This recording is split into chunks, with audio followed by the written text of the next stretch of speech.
رفقا سلام. توی این ویدیو قرار با هم دیگه دلایل گاز خوردن خودرو رو بررسی کنیم. اگر خودروی شما در هر حالتی گاز میخوره، دلایل اون رو توی این ویدیو به صورت کامل بیان کردم و راهکارهای اون هم خدمتتون عرض کردم. این ویدیو تا انتها مشاهده کنید. خب رفقا، عیب گاز خوردن در دور آرام، شما اول باید بررسی کنید که این خودرو همیشه گاز میخوره یا بعضی اوقات. یعنی این حالتهای گاز خوردن در حالت گرم بودن موتور، سرد بودن موتور، روی دست انداز، هنگام تعویض دنده، اینا همه عواملی هستش که شما باید بررسی کنید.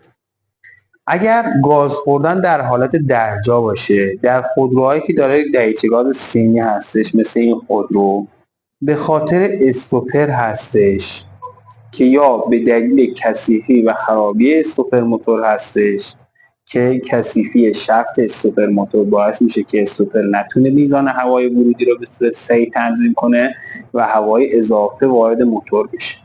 همچنین خرابی خود استوپر موتور به دلیل کیفیت پایین جنسایی که الان داخل بازار هستش محتمل.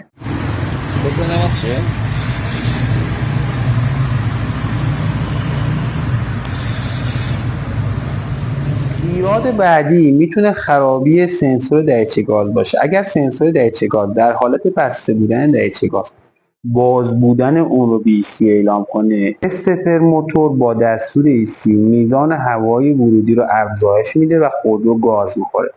همچنین ECU به دلیل تشخیص باز بودن دریچه گاز در اثر خرابی سنسور دریچه گاز و افزایش هوای ورودی که توسط استپر موتور به وجود میاد، مقدار پاشنه سوخت رو افزایش میده که خود همین هم باعث بالا رفتن دور موتور میشه.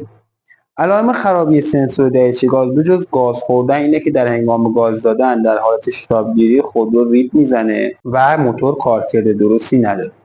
از روی پارامترهای دستگاه دیاگ هم میشه این خرابی رو تشخیص داد، به این گونه که شما در دستگاه دیاگ باید زمان بسته بودن دریچه گاز حالت بسته زاویه 0 درجه نشون بده و در زمانی که باز میشه دریچه گاز به مقدار باز شدن و فشار دادن پدال گاز، دریچه گاز هم درصد زاویه دریچه گاز رو ببره بالا.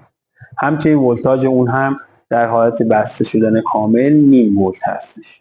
همونطور که میبینید با فشار دادن پدال گاز پایش سوخت هم افزایش پیدا میکنه که این حالت هم باعث افزایش دور موتور و کوک کردن خودرو هم میشه. سومین دلیل گاز خوردن خودرو، موتور خودرو در حالت درجا، اینه که از قسمتی بجز استپر موتور و دریچه گاز هوای ورودی بیشتر بشه. یعنی مانیفولد از قسمتی بجز استپر و دریچه گاز بعد از دریچه گاز هوا بکشه. وقتی دریچه گاز بسته میشه و ما گاز نمیدیم، پولکی دریچه گاز کامل بسته میشه و نباید هیچ هوایی بجز هوای ورودی از سمت استپر موتور که اونم به میزان حالت دور و آرام هستش وارد مانیفولد بشه و این هوای اضافه ممکنه از قسمت‌های دور پولکی دریچه گاز بعضی مواقع در اثر استهلاک بیش از حد دریچه گاز پولکی اون خورده میشه دور اون و هوای اضافه کشیده میشه درون مانیفولد. همچنین اورنگی های سوزن انجکتور، واشر مانیفولد، شیلنگ خلأ بوستر ترمز ممکنه دچار ترک شده باشه، سوراخ شده باشه و هوا بکشه یا اصلا از جای خودش در اومده باشه و از اون قسمتی که روی مانیفولد مربوط به متصل شدن اون شیلنگ هستش هوا بکشه. همچنین شیلنگ شیربرقی کنیستی یا خود شیلنگ دچار ترک باشه یا از جای خودش در اومده باشه. از طرف شیربرقی ممکنه به صورت یکسره خراب شده باشه و به صورت کامل بخارات بنزین به صورت یکسره وارد مانیفولد شه. لوله های PCV بخار روغن هم هوای اضافه رو در صورت خرابی و ترک وارد مانیفولد میکنن. اگر پارامتر استپر موتور استاندارد بود که پارامتر استاندارد اون در حالت درجا دور و آرام 30 تا 50 استپ هستش و پارامتر سنسور دریچه گاز هم درست باشه، یعنی زاویه دریچه گاز در دستگاه دیاگ 0 بود ولی خودرو باز هم گاز خورد، این یعنی هوای اضافه وارد مانیفولد میشه که من تو قسمت هایی که خدمتتون عرض کردم ممکنه هوا وارد مانیفولد بشه و مانیفولد هوا بکشه. نکته که بخوام خدمتتون عرض کنم، اگر در ECU زیمنس خطای ولتاژ تغذیه تغذیه رله یا کاهش ولتاژ تغذیه بود، به دلیل پایین بودن ولتاژ باتری و دینا باعث میشه تنظیم استپر موتور به هم بخوره و خودرو گاز بخوره. عیب دیگه ای که باعث در واقع گاز خوردن خودرو میشه سنسور فشار هیدرولیک هستش که اگه این سنسور خراب بشه و حالت چرخش فرمان را به اشتباه به ECU گزارش بده، خودرو گاز میخوره.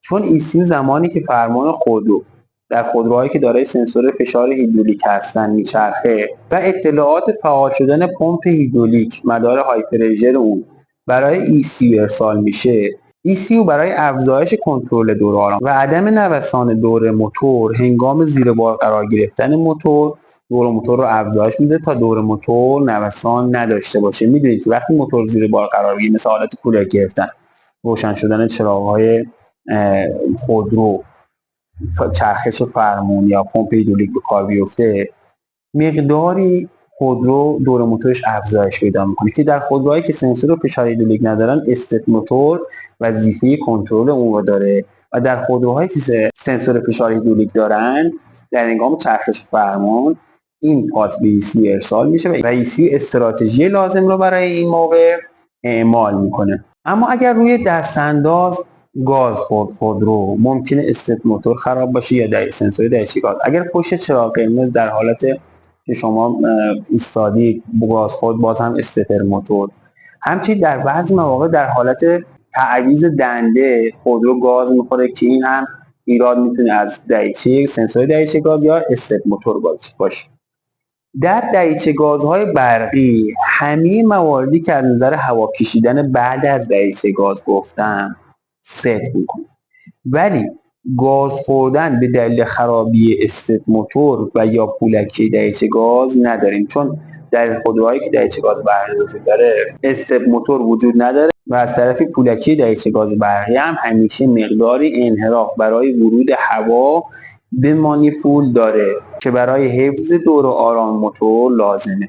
همچنین خرابی و سوتپاته شدن سوکت‌های دریچه گاز، خرابی سنسور پدال گاز برقی و سوکت اون و همچنین خرابی پتانسیومتر دریچه گاز برقی هم باعث گاز خوردن موتور خودرو میشه. ضمن که در خودروهایی که دریچه گاز برقی وجود داره سوکت ها و اینترکانکتورهای خود دست سیم و همچنین سوکت های روی ECU به شدت دچار گشادی پینچ میشن به مرور زمان، سولفات ایجاد میشه و شما حتما باید اونها هم بازدید کنید. ممنونم که ویدیو تا مشاهده کردید. امیدوارم که این ویدیو براتون مفید بوده باشه. هر سوالی در این زمینه یا زمینه‌های دیگه راجع به خودروی خودتون دارین در قسمت کامنت ها از من بپرسید.